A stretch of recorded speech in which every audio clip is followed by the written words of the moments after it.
Kamusta mga ka-auto? Welcome back sa ating channel. Sa video na ito, pag-usapan natin ang rear window defroster electrical circuit diagram at kung paano ito gumagana, at tatapusin mo ang video hanggang dulo.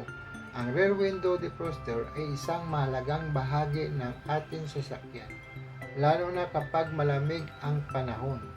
Ang mga linya na makikita sa likod ng bintana ay nag-iinit upang alisin ang moisture o fog para mas malinaw ang iyong visibility. Bago tayo pumunta sa diagram at i-connect, kilalanin muna natin ang mga pangunahing bahagi ng circuit. Ang fuse protection laban sa short circuit. May 50 amperes fuse source of power from battery. 10 ampere fuse ignition to signal to ignition switch connection. 10 ampere fuse dome to 20 ampere fuse rear defogger. 10 ampere fuse MRR HTR and 10 ampere fuse for spare. Ang relay ay isang electrical switch na kumukontrol sa high current. May 4 terminal. 1. 30 power input, a common terminal. 287 power output. 386 relay coil positive. 485 relay coil negative. Defroster grid. Ito ang heating element na nasa likod ng bintana. May 2 terminal. 1 positive terminal. 2 negative terminal. Switch, dito pinapagana ang system. May 3 terminal, 1 positive terminal, 2 negative terminal, 3 ground terminal. Ang source of power para sa 50 amperes fuse ay galing sa battery. Ang 50 ampere fuse ay i-connect sa terminal 30 ng relay. Mula naman sa terminal 87 ng relay ay i-connect ito sa 20 ampere fuse rear defogger, at pagkatapos ang wire drawing connection ay i-connect sa 10 ampere fuse MRR HTR.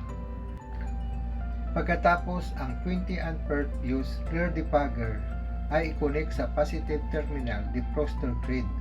Ang negative terminal ay i-connect sa ground chassis. Mula naman sa 10 ampere fuse MRR HTR ay i-connect sa positive terminal ng switch. Ang ground ay i-connect sa ground chassis. Pagkatapos ang 10 ampere fuse ignition to signal ay i-connect sa 86 terminal ng relay. Ito ang body control module o BCM, ay isang electronic control unit na gumaganap bilang brain ng iba't ibang electrical system ng sasakyan. Isa itong processor na tumatanggap ng mga signal mula sa switch at sensor at nagbigay ng command para paganahin ang mga accessories tulad ng lights, power window, wiper, at defroster.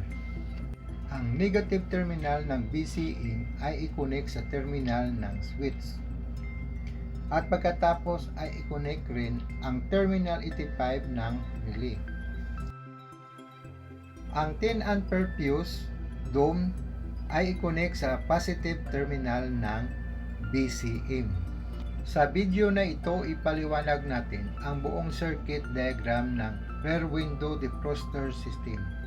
Malalaman natin kung paano gumagana ang bawat bahagi ng circuit mula sa switch, body control module o BCM, relay hanggang sa heating element.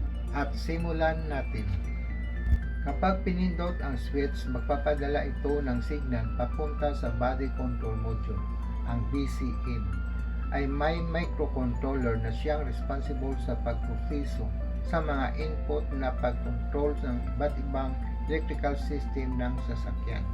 Magkaroon ng input signal na papasok sa microcontroller ng BCM at i-check nito ang condition kung naka-on ang ignition to signal, kung walang electrical fault sa system, kung hindi pa lumalagpas sa preset time limit ang defroster operation.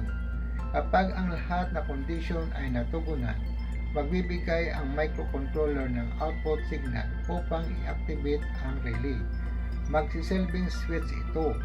Mula sa relay, dadaloy ang voltahe patungo sa 20 ampere fuse and 10 ampere fuse at magpatuloy sa rear defroster grid na gawa sa conductive material. Kapag nag-init ang grid, matutunaw ang moisture o fog sa likod ng salamin. Kaya magiging malinaw ang visibility sa likod. Samantala, ang voltahe mula sa 10 ampere fuse ay dadaloy sa indicator light na magpapailaw bilang senyales na gumagana ang defroster grid. At ayan, ganyan gumagana ang buong rear window defroster circuit. Ang BCM ang namamahala sa buong proseso mula sa pagtanggap ng input signal, pagpapagana ng relay hanggang sa pagpapainit ng heating element. Sana'y nakatulong ang video na ito para mas maintindihan ninyo kung paano ito gumagana. Huwag kalimutan mag-subscribe para sa mas marami pang content video. Maraming salamat sa panunood.